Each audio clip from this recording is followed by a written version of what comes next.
Fishing with the tip-up is a fun way to get your second line out while you're actively fishing with the other.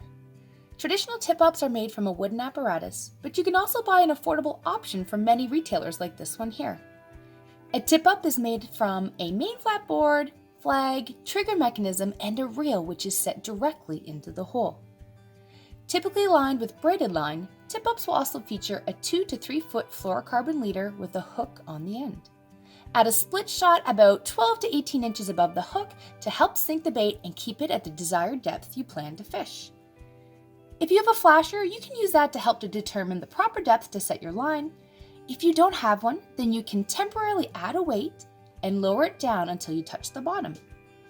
Raise your line so that the hook will be at the preferred depth, usually about 2 to 3 feet off bottom is pretty effective, and attach a bobber or a small bobber stop to mark the depth of your bait. This will make it easier to lower your bait to the same depth next time. Pull your line in and remove the weight. Since you won't be actively jigging your lure, live minnows are one of the most common baits to use when using a tip-up. Hook your minnow further back on its tail, right about here. This will help keep the minnow very lively and attracting predatory fish.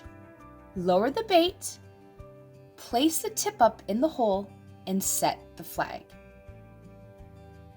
This tip-up I'm using has 2 different notches.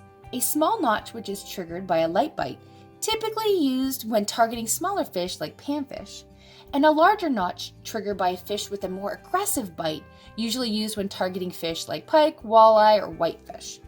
Check your tip-up periodically to make sure your bait is still on and to clear any ice or slush from your hole.